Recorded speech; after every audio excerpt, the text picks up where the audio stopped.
So we made it to the circuit because we're gonna check out the museum.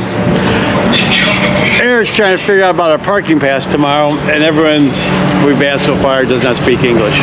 So he's trying to figure that out, but check it out. There it is. So you always see the inside. It's a McLaren Expo.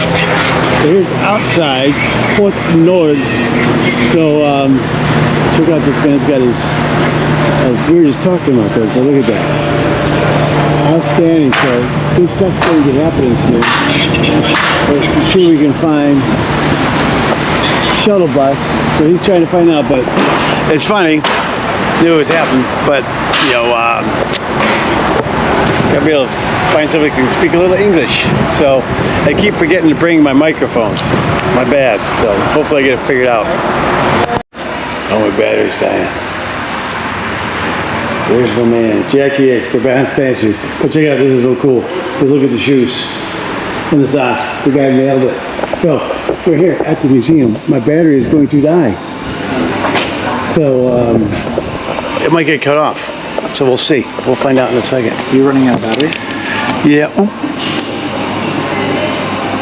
Drop my piece of paper. What are the holidays? The United States? Oh, look at the bikes. Look at that. Nice. Oh, so pretty.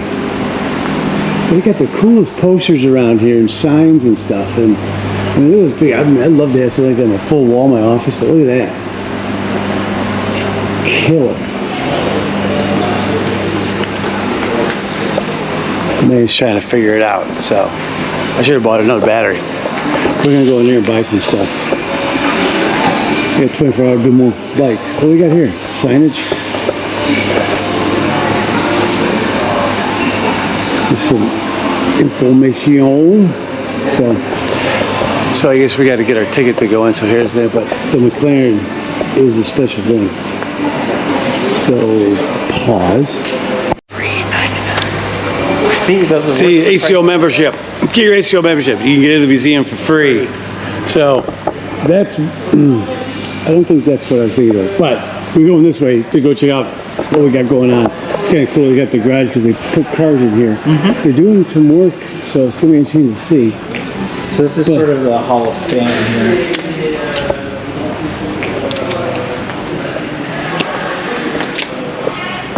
Check out the cool little cars. Very nice. It's neat how they have them with it. Kind of, those are cool little toys. Little car. Ooh, that one's nice. I like that size one. That was nice. There you go. Toyota. Mr. Kennedy. Look at that. They got some correspondence between the two. It's so cool when you see those stuff. But look at the clipboard in that. That's so neat. Look at that. He's missing a couple timers. Jules Rondeau.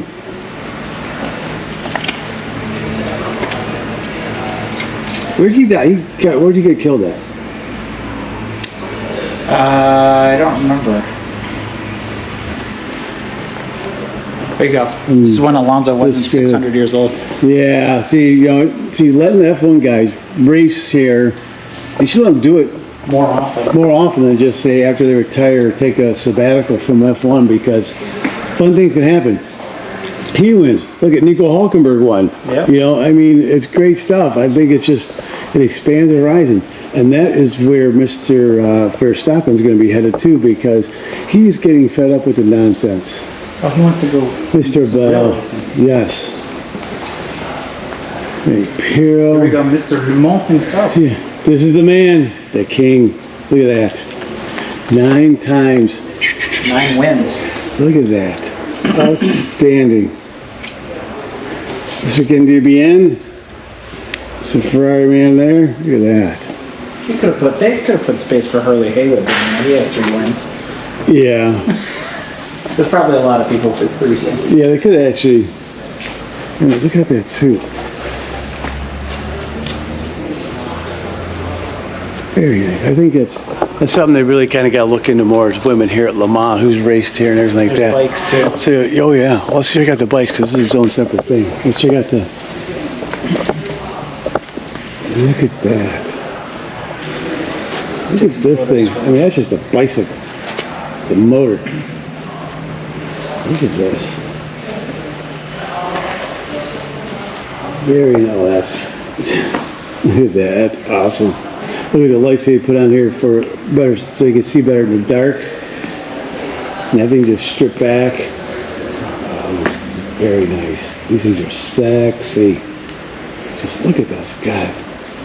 There we go. Very nice.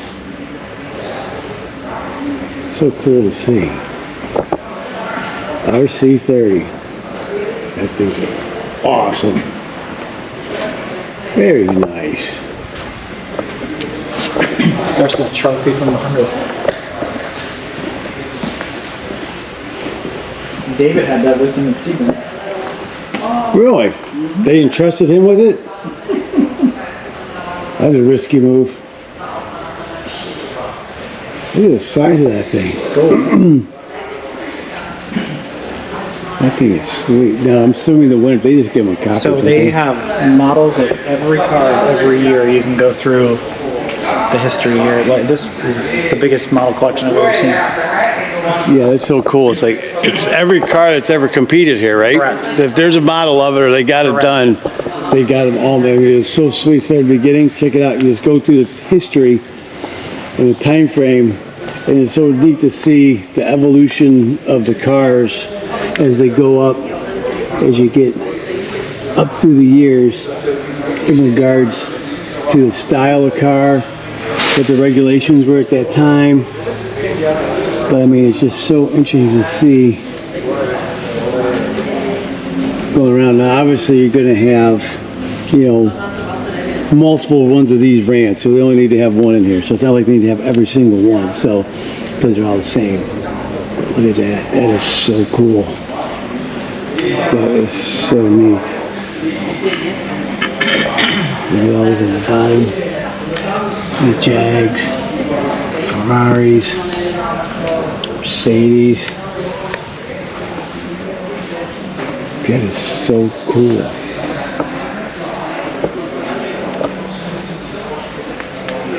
So neat how they got them on rollers. So if they wanted, they could move them somewhere else. But again, it's so neat as you start getting into the 70s, 60s, 70s, going up, start going. Look at this. Getting into Porsches, 917s, going down. This would be one heck of a collection if you had this at your house. Man, it's so neat. Now, it would take you quite a few euros to get all these, but it's so neat. Oh, I love the, look at that. That's killer. But look at it, goes it around all the way up. Let's see, we're getting the most recent ones. Around here to here. Oh, that's 2009. Going down.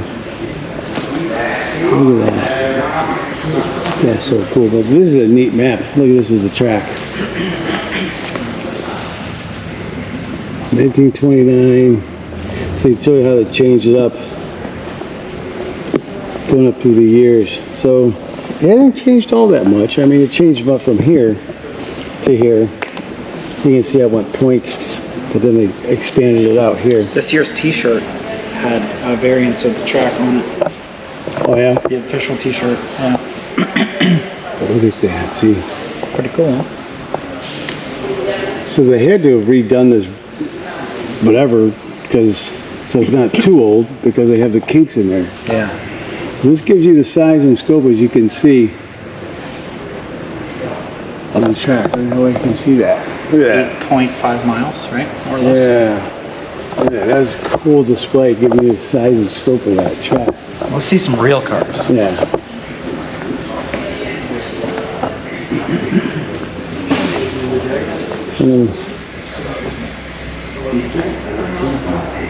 It's always so cool to see.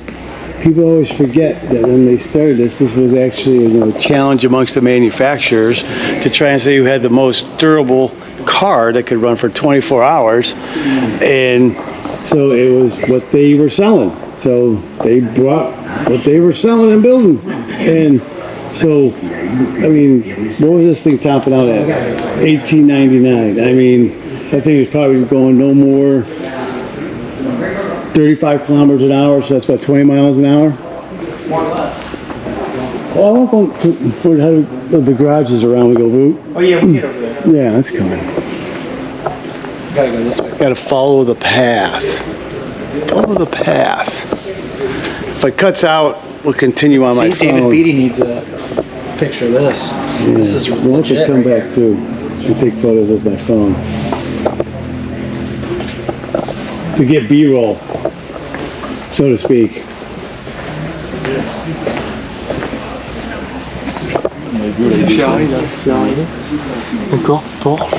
Yeah, Mr. Beatty, we're gonna have to get a hold of you to get a hold of people here so you can get them hooked up with the track, because I think that'd be really, really cool here. So we'll see what we can do. But look at those. Look at that, four-seater. You can take the whole family in your 24-hour race. 100%. We'd take your pit crew with you. Yeah, back then, you need it. But look at that blue. I mean, it's pretty close.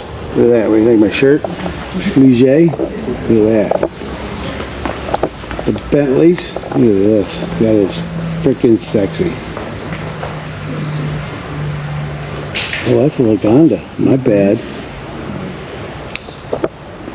But as you can tell, it looks a lot like the Bentleys. So you can understand my faux pas. Well, this was that tank thing. Yeah, look at that. Aerodynamics they were going for. But look at that thing. Look at that, 24 hours. Look at that. I mean, you're upright. I mean, that's just, I mean, look how they did the cowling on here for aerodynamics. Yeah. Covering the wheels. I mean, and this is when it was one guy or maybe two guys running. So talk about some large attachments. I like the exposed CV joints. Solid axle. Yeah. Well, I get to you got to lube it up. So why bother with anything? Just squirt some stuff on there. You're good to go. Look at this Salmson. Well, I'm probably not pronouncing it right, but yeah, 145 kilometers an hour. So look at that. Their speed's growing, getting faster. But look at that tiny. You know, this is back when also you got to remember that tire technology was anything. No, this is not the same Singer as what everyone knows as Singer. But Singer actually was a British brand back in the day that I think they only were around for like 6 or 7 years. They weren't around too long. Then I think they stopped and came back a little bit and then went kaput. But that is your original Singer brand right there. Yeah, like the Singer sewing machines. There you go. Look at Simca. Look at that tiny little thing. You know, see, even back then they had all the different classes and size and motors and everything like that. They also had something with gas and everything along those lines. And there it is, Mr. Louis Cinetti's 166mm. Look at that beautiful piece of machinery. This is the one that he ran 23 hours of it. Only, what's his name? Lord, whatever, guy came up with his name. Did it just for an hour, but there it is. God, look at that thing stunning. The extra headlight on there so they could see, because back then when they were running, it was dark on the track. I mean, it was really, really tough to see. There were no street lights or none of that stuff. Only part was when you came in about the stadium section area, that was it. Everything else was pitch dark. But look at that sexy car. Peter Mitchell? What's the other Peter Mitchell? That's what it says. Was it Peter Mitchell? All right. He did the one with the Lord, whatever his name was, too. But then he did the one that was all by himself, too. I mean, that guy was... He was a hell of a racer. That thing's sharp. I mean, look at that. I mean, look at that. Another tank car. 1949. Look at that. You know, not big motors, but these things weighed next to nothing, so to speak. So very light. Get it going, as you saw from the map, you know. Lots of straightaways. So especially back then, they didn't have the kinks on the Mulsanne, so it was more about top-end speed. But that's where Jaguar stepped up the game is how well can you stop and not overheat your brakes? And not having to change them from drum to the disc was a huge development. You want to know, you know the fun fact about the colors on the back of the 550 Spiders? So they did this way back when. This is sort of the beginning of how Audi and Porsche have done it today with the team colors, where every car gets a different like stripe. Like the Audi's had yellow, black, and red. They did this on the 550 so they could tell them apart because they're all painted the same, right? And the numbering's the same. So at night, when it would reflect off of other headlights, they're like, oh, it's the blue one. Oh, it's the red one. Whatever. So that's what the striping is for on the back. It was like a metallic type paint too, wasn't it? It was so reflective. so it could reflect. Yeah, but that was like the first car that actually did that sort of thing because they were running team cars that were all the same. See that? There you go. Learn a little bit. Porsche history for you. These are always interesting to see just because, like, how can that turn? But it does. Yeah, there's a lot of space in there. But again, aerodynamics. That's about it. Top end speed, getting down the Mulsanne straight was a huge thing to do. To pan hard. Lotus. Mr. Chapman. Add lightness. And no safety. And no safety. What's safety? That's the four-letter word. Look at that. Alles zoals die hier hebben meegereden, exact wat Very nice. These are cool. A Barth one. Yeah, these? Yeah. And look at that. Oh, That's Peter Brock's car. yes. That's gorgeous. That is just outstanding. Great stories behind these cars when they were running for in the GT class over here in Europe stuff when the season got done. No one wanted them. Yeah. Shelby was trying to get rid of them. No one would buy them. I mean, there's all these other stories of him about supposedly, oh, we'll throw them off into the ocean. Nah, that wasn't going to happen. But, I mean, you could have got that so cheap, but now they're $10, $15 million car. So how do you take a rally car and go to Le Mans? This is how you do There it. you go. Start smoothing the body out. Yeah. All that extra ductwork in the back. Look at that. The same A110 you would go rally with. Yeah. Look at that. Stripped out. Just going at. Oh, look at this. This is where the P2 comes from, right? Yeah. The modern day one. Yeah. Well, the inspiration. SP3, yes. You know, obviously the change of the back of it. There's your inspiration for that new SP3. But look at that thing is. Oh, absolutely gorgeous. And look, because you had to have the 2 seats, so there is a second seat, but it's not like anyone's sitting in it. I love the suction cup rearview mirror. Yeah. But look at this. Look at that. It's always cool to see back then in regards to what they did with the aerodynamics and trying to gain advantage. Because look at those big tail fins on there to try and get some stability going down the Mulsanne on that. Because even though this only had like a 4-cylinder engine, didn't it? Yeah. I mean, it was still probably getting over 200 miles an hour, 190. So I mean, you had to have that stability going down the straight. So that kept it going in a straight line. But look at this Porsche 910. But check out the tires. Look at that. Those 14s, 13s. Bias plies with like 90 series sidewalls. Look at that. I mean, tiny. 13-inch. I mean, and obviously trying to get those things balanced because look at all this weight. And here we got another Alpine. Look at that thing. That thing's killer. That's when you take the 110 and put it on steroids. Yes. Stretch it a little bit, widen it a little bit. Look at that. So you got to just stick the tail on. Stick a tail on there because you see where it stopped. Again, slap some radiators on there. I mean, just again for stability, but look at that thing. It's killer. There you go. Oh, It's a Mirage car. the legendary.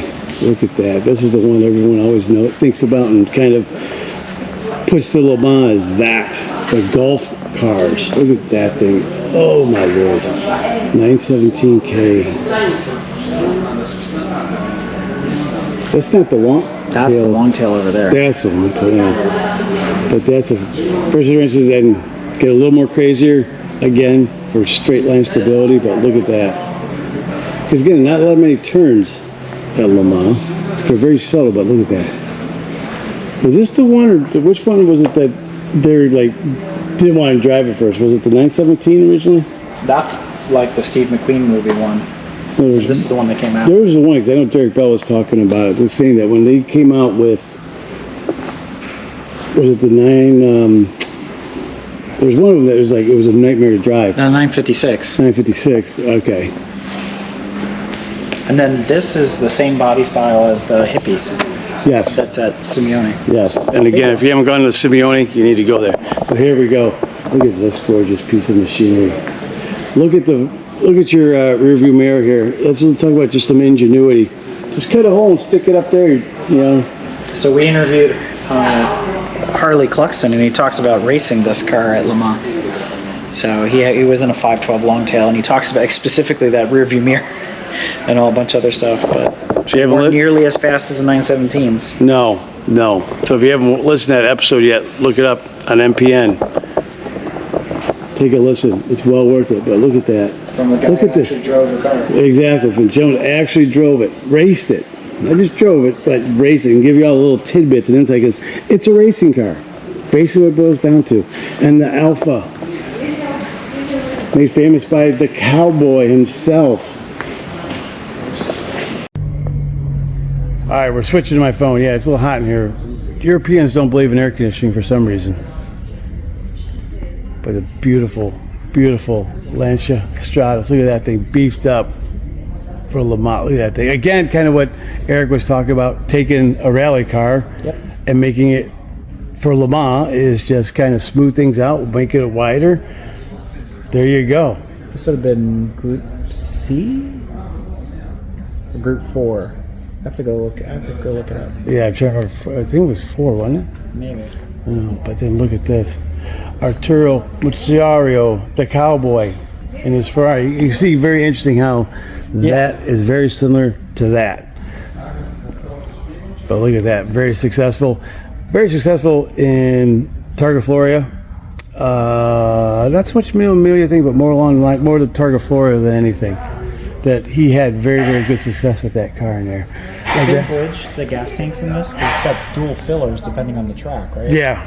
But they're bridged, right? Yeah, you can. Yeah, so you just flip the switch. Then we get into the 1970s. Look at this.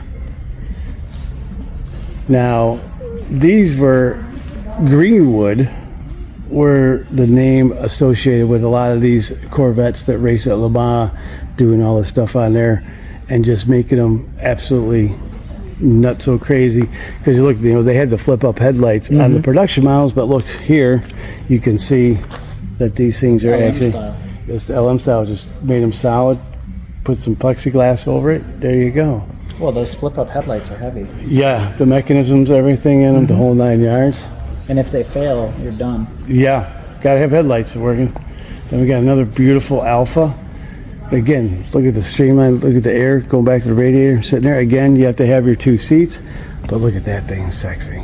Yeah, this we're inching closer to like when Porsche came out with the 936. Correct. Yes. But again, I don't think that was on in period. I think that's kind of looks like a bolt on. Yeah, I think that was kind of bolted on just for some safety. So, and then we got the Matra. These things apparently were glorious to listen to run down the Mulsanne. What motors in this? 12-cylinder. God, look at that. They won they were the only French team, French car, everything. Well, Peugeot. Peugeot later, but they were the only French team up to that point. Right. French drivers, owners, everything to win Le Mans. That was a huge, huge deal. But look at this, another Renault Alpine, but then you're getting into how this is again with the open top. Style car. Yeah. You can see the theme kind of going here because these were the ones that were becoming successful, so everyone obviously followed suit. And then look at that. The production class for the 70s was pretty much all these. Production class. Was these. Yeah. You either had a prototype or a 935. Yes. And these things. Brian Redman's car. These things were just. Everyone was running these because one, they were durable, they last, but they were fast as all get up. Factory backed. Yeah, and factory backed. But look at that killer. Oh, look who it is. Look at that. Bob Garrettson. Look at this. So the legend of the Apple 935. There we go. But look at that. Outstanding. And then we got the 512. Look at that. I mean, not the most successful, but that's a great, great car. Look at that.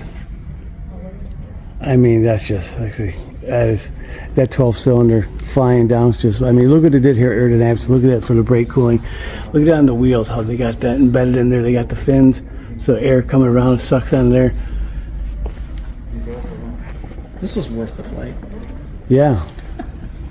And check out the dioramas they got over here. Again,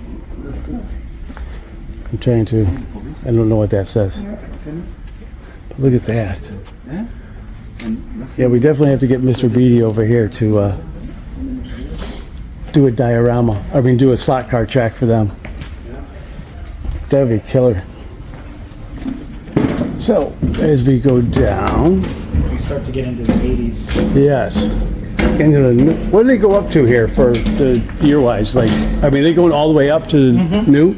All the way. So again, you can start seeing the theme in regards to what was successful, what, you know, everyone started going to in regards to style, going to the enclosed One of thing. the only women to run in Formula One. Yes, Mrs. Lombardi. Look at that. This is her Le Mans car. This is when they could go back and forth. Yes. But again, look at the size of that tire. Look how tiny that is. But again, you know, that was back in the day because these guys weren't getting paid the millions and millions of dollars that they get paid now. So it's like, this is what they do to keep the lights on at home. They raced everything and anything they get their hands on. But it's interesting how all of a sudden everything became enclosed because aerodynamics. But what's interesting is, you know, now you see it where they cut out here because of the air underneath lets it out, so it's not settling there. So It sucks the car down. surprisingly, they didn't figure that out back then. So this is the year before Hurley won in this number 3 car. Okay. Yeah, because he ran an I-56 in 83 and won at Le Mans. So, and if you haven't heard that story, that came out this week. There you go. If you haven't gone and listened to these episodes, you better get on there and start listening to these episodes because they're fantastic. That iconic Rothman's livery. Especially hearing it directly from the source. Exactly. I mean, there's nothing better than getting it directly from the horse's mouth. So Look at there's that. the other story. And you Look go at how much into- glass You go in into the 80s. Yes. It's like 86 when these ran. So Hurley drove both of these cars. And he talks about what they're like to drive because everybody's like, oh, the silk cut drag, the silk cut drag. So again, listen to the episode because he gives his opinions of what they're like. But look at that. Just scoop. And he got into the seat of this car because he had a really bad crash in Mosport and he couldn't shift. So these had the Hewlin automatic transmissions, basically, you know, sequential, precursor to flappy paddle stuff. But again, I won't spoil the story. He talks about what they like to drive and why he drove 2 in the same Le Mans. There we go. And then we're getting into the 90s. Now, I remember these. something might be out getting ready to run this weekend because there should be some cars there. But yes, these things were These things fantastic. were awesome. I mean, that is just a beautiful, beautiful looking car. But it's interesting how they got the whole chassis and everything, then the wings just kind of hanging off the end instead of being integrated up here. They just hung it off the end. And you to saw get it this there. style for a long time because Yeah. BMW did the same thing with the LMR. Yeah. Then we got the 911s. You're always going to have your 911s out there. Whatever iteration it is, 992, 997, 99, blah, blah, blah. You're always going to have your Porsches there. But look at that. Anybody recognize this name? Hey, You know who that is? anyone know who that is? Tiffany Dell, Yes. famous for Top Gear Yeah. before the Clarkson, Hammond, and May era. And people don't realize this. He is one hell of a British touring car driver. Oh heck yeah! He's won several championships. Yeah, he is really good. Now we get into This the is my era. domination of Audi out there. 15 years of Audi. And what was great is, you know, they did different iterations of this as we go along, not just like the style of the car, but also with the motor and what the powertrain was and trying different things. Well, out. not only that, the DNA of these cars lived on into the 919s and then the Bentleys, and the R8 went a lot longer than people realized. Yeah, they got value for their investment on that and for research that. I will say that. There's no doubt about I that. joke that the 963 is a continuation because it's still 4.2 liter V8. I wonder where they got that from. So that we talked beautiful? to Butch Leitzinger about driving this car at Le Mans. And so he tells the story of what this was like. And he also talks about running the Panos that's around here somewhere at Le Mans as well. So pretty interesting experience there too. Yeah. Pano's they got some interesting cars. God bless them. But look at that. Nissan. Check out all the switches, everything in there. I mean, your fuses, the whole 9 yards, because you got backup for your backup, everything like that. But look at all that. That sounded great too, going down. As did this. Again, look at that. Now you'll see from what that first one was going, now all of a sudden they integrated and put the bodywork going all the way through to get more downforce than that, but just airflow coming through. So it's interesting how these things just kind of evolve as they go more, get more experience and everything, because nothing's better than racing the car to get experience and know what's going to do. And then we go diesel. And then we go diesel. You notice they took the clean diesel off the side of it? Yeah. Yeah, I think we know why. Yeah. You know, I but can imagine. that was a great area. Like I said, you know, they're doing something different, completely outside the box, going diesel on it. That was awesome to see when they did that. Apparently they broke all the dynos that they put this car on because it made too much torque. Really? Like all the F1 dynos? Yeah? Yeah. Well, this was a 8 Yeah. cylinder? Yeah. Oh, and this, one of my all-time favorites, the Bentley. Was it 2003 they won, right? Overall. Wasn't it? Yeah. 2001, and then, yeah, there's like a skip year in there. Yeah. So they ran this. They ran it 1 year, skipped a year, and came back in 03, and they won overall in this. And Because that Audi was, decides to. yes. There's, you know, we got it So this is the R8 Coupe. basically, but it It boils stems down from to that car. yeah. So they just painted it green, stuck Bentley on it, and there you go. But it's a win for Bentley. So you got to take that with them. So, but this thing is like, got running the first 2 years with the Bentley, but he didn't run this year. He switched teams after that. but look at that, that's outstanding. Again, look at this. Look how much real estate's in here in regards to just air coming through. But look how simplistic this is, though, with just the one wing, one element, and then this. I mean, but just stunning. But you got your dual on the back. I mean, outstanding. And then now we're getting into hybrids. But look at the size. I mean, these are not small cars. No, they're huge. They are not small cars Still compared. smaller than F1 cars. Yes. But look at that. I mean, just again, it still technically has 2 seats. But look at that. It's outstanding. And another Peugeot coming down. Very nice. Then we're getting into 2016. Now you got another going back to an open top. This is still LMP2. This is LMP2, which LMP2 ends up going into a closed cockpit as well. Correct. And then we got the GT3 RSR. Look at that. 997 series. Now this is kind of out of order in regards to time frame wise. So. Here's another Audi. I mean Porsche. Oops. But look at that. Well, they had to move things around because they have this McLaren display. Yeah. Because they had all the Toyotas in here the last time I was here. But look at this. They left, was this one the winning car from 2020? So they left it as is. Look how dirty this is. Look at all the oil. Look at everything. I just leave it as is. They actually clear coated in. It's Oh, permanent. they painted it? They clear coated. They clear coated it. Yeah, So you'll have like handprints in it and like just there forever. I mean, look at that. Everything on there. The handprints. Look over here. Look at that. Because people are doing whatever and getting on it. So, but not going anywhere. They just paint over it and there you go. They take the powertrain out of these when they do that though? These run. They do run. Yeah. Look at that. They all run. Outstanding. Okay, now we're The getting. 100th, they took almost every car out of the museum and put it on track. That's outstanding. So now we're getting into the McLaren collection or McLaren history, I guess you could say. Going on, and here is a road-going GT40. They did make a few that were actual street legal cars. They are crap to drive. Don't recommend it. The footwell's really tight. You kind of can see how you're kind of sitting in. But you know, hey, talk about showing up to a Cars and Coffee and that. You know, there you go.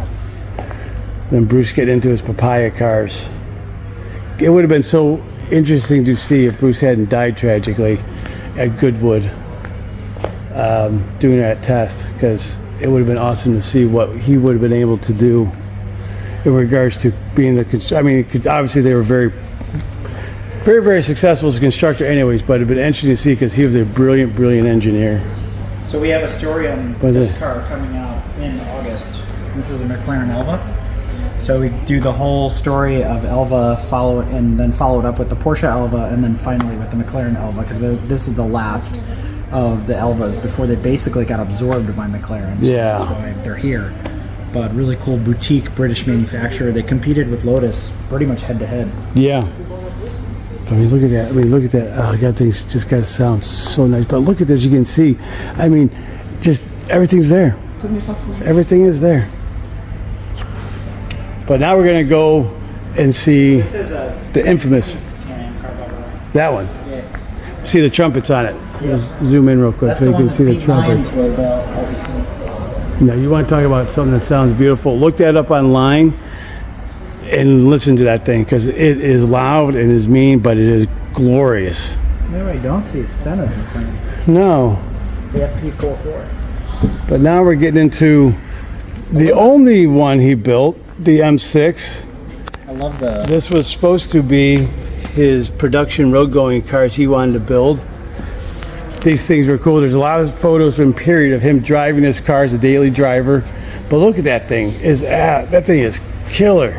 So you notice the by Trojan, they also built a lot of the Elvas at the end of their production run too. So there's again that tie between those two brands. But look at this car, it's beautiful. And look at the on there, that's awesome. On this logo, but look at that. It was, again, this is just kind of a pre-production car. I mean, look, it's even got a radio in it, everything like that. But they were going to do these production, but then again, sadly, Bruce died. And then we get into the infamous F1 GTRs. The Harrods car. God, you're looking at about a car that's worth probably about $35 million if you were able to buy this car. But look at that. That came, the last of the supposed, production cars to win Le Mans. They showed up in '95, but these things were actually, these were race cars. They were heavily modified at the factory. I mean, these are flat out race cars.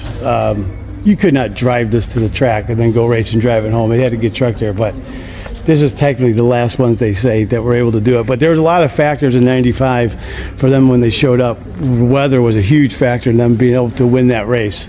I think it was 1, 2, 3, or 1, 2, 4, 5, 6, something like that. They pretty much almost swept the podium, but fantastic car. But that was not the winning car. They came in second or fourth, or what it was. The Fina car, the white one, right? No, it was the Uno Clinic car that won. That's right, yeah. So, and then here's another one too. But God, these things are just little throw to Mirage there, GTC. There we go. Yeah. Harley Clarkson again.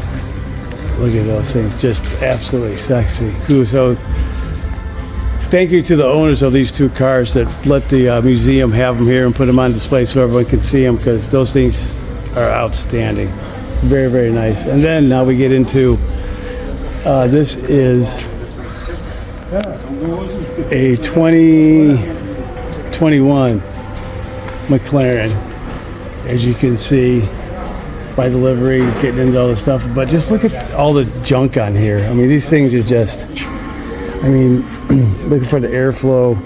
If you go on there, especially in that pocket of area right in there, I don't know how well you can see it, but look at that. It's unbelievable. Do you see all that on there? That's just crazy. I mean, look at all the time and effort going into that in regards to getting the airflow to shave 1/10 of a second. I mean, look at that. All going down, just little individual pieces. I mean, look at that. That's obscene, but look how big that is. I mean, that's just, these cars are way too big, way too heavy. They've gotten even bigger. Yeah, I mean, they need to almost cut these things in half in length. I mean, you put this next to an 80s, mid-80s, late 80s F1 car. I mean, unbelievable. Well, you have it, just a movie on it? Yeah. Supposed to be coming back, right? Supposedly, McLaren is going to be racing at Le Mans in 2027, I believe it is, right? So, but that is the museum here at Le Sarthe. Me and Eric are here at the Le Mans Classic. So we got a lot more coming because there's a lot more to do. That light's in the way, but we got a lot more cool shit we're going to show you guys. There's a lot of cool stuff happening. We're going to get into the nitty gritty because we can get up close because we know some people racing, we know some people with the cars here, stuff like that. So we're going to show you some other cool stuff. So stay tuned, hit that like and subscribe. Appreciate the support, guys. Stay tuned.